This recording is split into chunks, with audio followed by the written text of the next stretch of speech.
I'm very excited to be part of the Arlington High School Relay for Life this year. I'm here to go over the 9 steps that I've come up with on how to get sponsors for the event. And in the past 2 months or so, using the 9 steps, I've gotten roughly $9,000.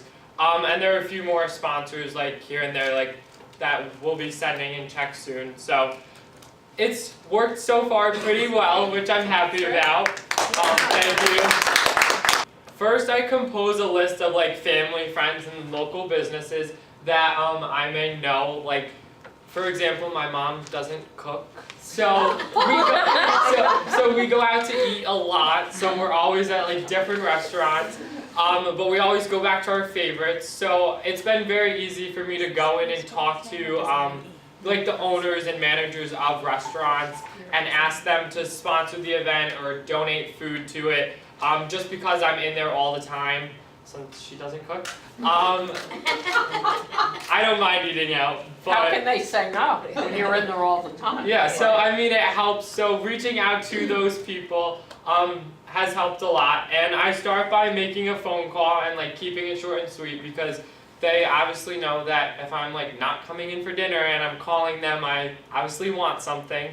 So I keep it nice and sweet, and I just explain to them who's calling, and I tell them what my purpose is and that I'm the event lead this year for Arlington High School, and give them some details. The event is June 18th, and it will be 10 a.m. to 10 p.m. Excuse me. And I'm looking for local community and businesses to support the event. So if it's not a restaurant that we eat at all the time, it's the local gym, or it's the insurance agency or something like that. So just explain to them who I am and what I'm doing this for, and then tell them that there are many different ways that they can get involved. And a few ways to help out are: you can form a team and walk at the event, you can take a sponsorship, or you can simply make a donation. So those are the 3 main things that I stress to them. And on the phone, I'm just say I have documents and forms that have a lot of information about this, and I would love to meet with you if you have some time. It should be no more than 10 to 15 minutes. So I basically leave it at that, and so far everybody I've talked to or reached out to has set up a meeting with me. We explained to the kids in school that you will get some no's. Not everybody will say yes. So if they do say no, I've encouraged the kids to send emails, just send the documents through email so they can take a look at the emails that way if they are unable to set up a date to meet with them. But since so far I've been able to get a yes from the people, I have met with them on what times work best for them. And then when I go to the meeting, I start off first not getting straight to the point. Talk to them about their restaurant, their family, kids if I'm in school with their kids, how just regular stuff, because I feel uncomfortable straight out asking for their money or for food or something. Over that. So I feel bad straight out asking for them to write a check or donate something. So I start off just normal conversation with them, and then finally get to the point by telling them what I need. And I put together a packet. I don't have it with me. It's basically on the top, it is the sponsorship form they have to fill out. And this year, since our theme, we're going along Disney, we made each sponsor thing, instead of gold and bronze, we put next to gold the Goofy sponsor, and then the bronze is Minnie Mouse sponsor. So we tied that into our theme, and that helped me in one case. One guy I met with, he at the beginning of the meeting, he was going to sponsor for $500, but then he was looking at the names of Goofy and Minnie Mouse, and he really liked Goofy, so he decided to donate $1,000 instead of $500 because he really wanted to be Goofy instead of Minnie. So in that case, it helped me, because he just wanted Goofy as his sponsor. So changing the name helped a lot in that case. So I just go through the packet, that is on top so they see that, and then underneath that is the that chart that Relay for Life has with like what you get for being a sponsor. And then after that is where the money goes to. I have like 3 different printouts where the money goes to so they know where it's going to. One guy like ripped me apart for like 10 minutes saying like he doesn't donate to anybody because he doesn't believe in donating to people. And so I showed him where the money went to and I finally got $100 out of him. Ah. So I was pretty happy with that because he doesn't donate. So once he saw where it went to, that helped out a lot.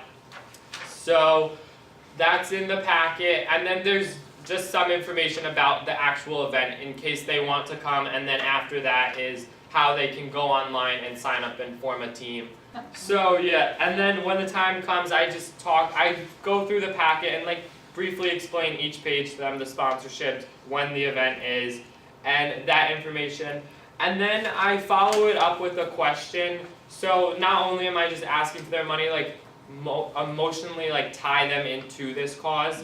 And I followed up with the question like, do you know of anyone who has ever had cancer? So that emotionally like gets the person to start thinking about loved ones close to them, and it makes them more willing to help you out. And then, so their answer will be yes, because unfortunately, it has touched the lives of someone in every community. And then after that, I explained to them the purpose of Relay for Life and the American Cancer Society is to help find a cure so people stop suffering and losing loved ones to this awful disease. And I let them know that there are several ways for them to help. So I bring it back to the phone call when I told them about the different ways they could help. Then in the meeting, to close it off, I then tell them you can form a team, become a sponsor, or make a donation. And then I finish it with a question after giving them the 3 ways they can help out by, can you help me in one of those 3 areas to help fight cancer? And then obviously thank them for meeting with me and taking the time. But yeah, so that's basically what I do when I'm meeting with them to get Before we sponsors. open this up for questions and comments, let me just congratulate your mom on raising a remarkable kid. Thank you. And my first question would be, how did you come about wanting to do this? I mean, taking this kind of a leadership role. What did the Cancer Society, how did it touch you that you would want to pick Relay for Life and do it this way? Well, last year I was involved in it. My teacher freshman year, Miss Morocco, who's like our leader for the school, for the club, she was my teacher freshman year and I loved her. So I got involved freshman and sophomore year for her, just because I loved her as a teacher. And so I did it freshman and sophomore year, and then she asked me last year to step up and be the event lead since Tiffany was going to college. And I figured it would be a great opportunity because it's such a good cause, and it's a disease that touches so many people in all across the world, and everybody's suffering from it, because if you don't directly have it, you know somebody that has it, you know a family member, a friend, you know somebody that has it. So I just feel it's such a good cause an event, an organization to be a part of, because you're helping so many people and helping get one step closer to kicking cancer's butt.